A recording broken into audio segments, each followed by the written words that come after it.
Hey everybody, and welcome back to FSi DFS. I'm McKinley412. We're looking at the main slate, 9 games today. Pay attention to the weather. It looks like some of the games might have some rain threat in it. I think your biggest threat is probably going to be the Coors Field game, which is kind of unfortunate given, it's Coors Field, or fortunate if you hate Coors Field slates, I guess.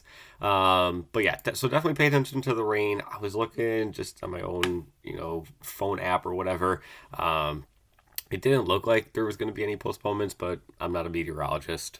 We'll see. But yeah, so pay attention to that, and then let's just kind of dive right into it. We're not going to go game by game like we did yesterday. There's just too many of that, but we'll go through all the pitchers. We got the sheet today where we have them ranked. So let's just dive in. So Justin Verlander, he is back. He is right up at the top, 10.8K. I think given the matchup, given who he is, I think you're just going to have to plug him in, especially given the limited options on the slate. You can kind of see is really, really, really quick. You're under 9K salary for many of your pitchers. So Verlander, especially in cash, he's going to be your plug and play. He did pitch one rehab start. He got 64 pitches in it, so maybe he gets up to like 80 pitches, but still, Verlander for 80 pitches against this Detroit squad, I'm still going to take him over many, many, many of these other guys in their matchups and everything else. So Verlander's going to be your number one. Obviously, after him, it's probably going to be George Kirby. Going up against Oakland. Oakland, I mean, they just strike out a lot. They're just a really bad offense. We've seen that, all season long. They're just a bad team. Kirby, he's doing pretty well so far this season, 24% K rate. One thing they don't really talk about in Oakland is pitchers in Oakland is that super large foul ball territory. You can pick up some easy outs there, and really any pitcher that's going to be under 9K going up against this Oakland squad, I'm going to have some interest in. So I do think that Kirby is probably going to be your next guy after Verlander in this top tier. We're just breaking it down by tiers. Let's pull up the sheet here while we're talking. Verlander, Kirby. After him is going to be Lopez and then Luzardo. Luzardo does have that strikeout upside with the ceiling. We know about that, but he does have a very, very difficult matchup going up against Atlanta, which does kind of hinder some things there. In terms of those top salary guys, Eflin, Velasquez, I really don't have any interest in them there. Velasquez just allows a lot of hard contact. And he's going up against Tampa Bay. So just no interest in that regard. But we're in the medium kind of salary. They're kind of pretty priced close together. But still in the medium category, we're going to go with Grayson Rodriguez up at the top there.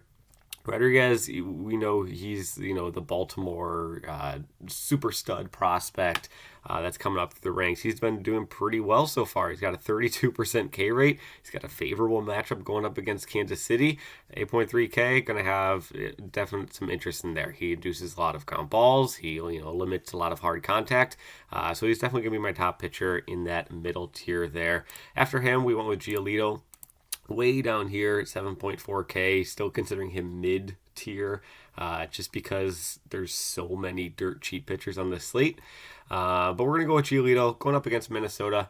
This one's more so K rate and upside than anything else. Minnesota isn't the easiest matchup on the entire board, but given, his K upside rate, his swinging strike rate, his salary and all of that kind of stuff, you really can't go wrong. Let's see kind of what he's done in the past couple starts. Kind of blanking here.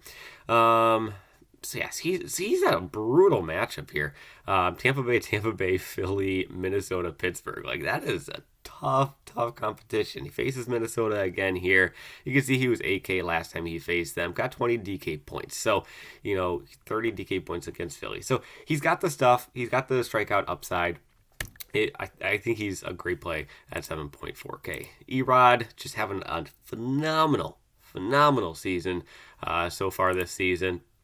Let's just pull up his logs here. But he's got a tough matchup going up against the Mets. I don't really like playing left-handed pitchers going up against the Mets.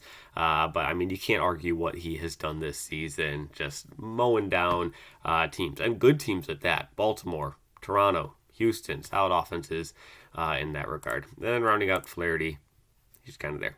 In terms of the low tier, these cheap salary guys, there's only one guy that I have interest in, and it's going to be Grayson Canning, Griffin Canning. Talking about Rodriguez here. It's going to be Canning, and even that, it is not super interested in it. He allows the highest hard contact rate of all the pitchers on the entire slate. He's actually tied with Patrick Corbin. So just not a whole lot of interest. And then after that, I put a gap just because I think there is a big gap. And then going down to guys like Miley. So not a super, great pitching slate, all things considered. I think it's going to be jamming Verlander, maybe even jamming Kirby. But if you want to go down to some more cheap guys, maybe Giolito could be up there to open up some of those salary bats. Turning towards the bats, Milwaukee, they're going to be a top team. Excuse me. I'm still fighting this cold after, 2.5 weeks now. Milwaukee's going to be my favorite stack on the entire slate. It is Coors Field, but they're going up against Seabold for Colorado. Seabold is just not great. He allows a lot of fly balls, or he allows a lot of hard contact. He allows a lot of fly balls. Put those things combined. We saw it yesterday. What did we talk about yesterday with Andrew Heaney? A lot of hard contact, a lot of fly balls. Worked like a dream. Arizona went off. So going to have some interest in the Milwaukee bats, certainly. It's going to be your main lefty guys that we're going to have some interest in. It's going to be guys like Yelich and Tellez and Winker. But Turang, he's cheap, 2.8K. He could see some, cheap ownership to him just to kind of open up some salary, but definitely guys like Tellez, guys like Yelich, Winker's probably going to be a pretty popular guy as well. Lefty, when they face righties, he typically bats higher up in the lineup, so he's probably going to be in like that 2 spot. So at sub 4K, highest implied run total on the slate, high in the order, big platoon splits, massive advantage in that regard. All those things kind of point to Winker probably being a popular play in many people's lineups. After Milwaukee, I do have a whole lot of interest in Chicago. Just mainly, they're going up against Patrick Corbin. Corbin is just a disaster. He allows a lot of hard contact. He's just a poor MLB pitcher. So anytime he's on a slate, I'm going to have some interest in him. Chicago, I think, has like the second or third highest run total on the entire slate for that very reason. And it's going to be your usual guys. Chicago can absolutely load the box with right-handed batters. Guys like Horner and Happ and Swanson and Suzuki and Wisdom, Bellinger's lefty. But they can really jam the box with a bunch of right-handed bats. Horner's going to get you some of that stolen base upside as well as the hitting upside.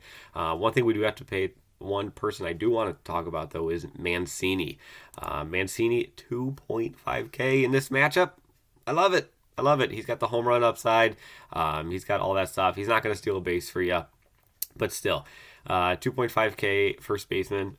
Going to have some interest there. The only issue, much like yesterday, his first baseman is loaded again. So do you fade a guy like Tellez in the lefty-righty matchup at Coors Field against a fly ball, hard contact pitcher? Or do you go for some savings and go for a guy like Mancini, who is probably going to do pretty well in his own right and is half the salary at 2.5K? It's kind of like, where do you want to allocate the value? Where do you want to allocate the spend up on this slate? So Milwaukee, Chicago going to be my favorite 2 stacks. Baltimore's not too far behind them, in my opinion, going up against Lyles. Lyles is another guy. He allows a lot of fly balls, so definitely going to have some interest in there. Check the weather. Maybe the winds will be even blowing out. I haven't checked that far into the weather, but certainly Baltimore is going to be in play for me. Guys like Mullins, Rushman, Henderson, 3.7K. I know he hasn't had the greatest start to the season so far this year. I guess he's kind of been a letdown. Kind of. He has. Oh, gosh. I didn't realize he was below the Mendoza line there. But yeah, so he's definitely struggled so far this season. But again, he has that upside. We know it's there. High prospect from last year. So Gunnar, 3.7K. Could be a nice little mid-tier range for you there. But Mullins, Rushman, Henderson would probably be my 3 favorite plays from there. If we're looking for some more value, I do think that Miami can really pull out some of the value for us. Sorry, somebody's calling me at 7 in the morning. Don't know who that is. But yeah, so if we're looking for some value, I do think Miami is probably some of your best cheap value on the slate going up against Dodd. Dodd's like a higher pitching prospect for Atlanta, but he just can't induce swinging strikes at all. Like, guys are hitting him constantly. And Miami, dirt cheap. And you look at who the possible, 3 leadoff hitters are for them this season, or for this game. It's probably going to be Berti. It's going to be Segura and Gurriel. Gurriel is hitting over 300 this season. He's had a phenomenal year outside of Houston, and only 2.7K. But again, first base eligible. Man, just brutal. But Berti, at 3K, second base shortstop, and then Segura also under 3K. Segura has not done very well so far this season. He's right at that 200 mark. He hasn't been seeing the ball too well. But still, when you're facing a pitcher who can't strike anybody out, he allows contact, maybe you can get some BABIP luck in your lineup. So I think Miami could be a nice cheap play for us there. And then Tampa Bay, they're going to be my favorite GPP stack. I mean, Tampa Bay, they're very, very expensive, but they're going up against Velasquez. He's tied with Canning in terms of, allowing the highest hard contact rate on the entire slate. So pretty much anybody on Tampa Bay. And then you look at like their more analytic numbers with like the WRC plus and everything against right-handed pitching, and it's just laughably off the charts good. So Tampa Bay, because they are so expensive and because like pitching, there's not a lot of great pitching in the cheap tier. Maybe Giolito, they're going to be kind of tough to fit in and tough to stack as a full team. But I'll just kind of leave this sheet up here. That's kind of where things are at for now. If you want to change it, I mean, that's totally okay. We'll probably be doing some updates throughout the day as we learn more about lineups and all that kind of stuff. But this is kind of where things are landing for me after an initial look to the slate. So thanks, as always, for watching. Good luck in your contests. We really appreciate you watching these videos, and we will see you in the next one.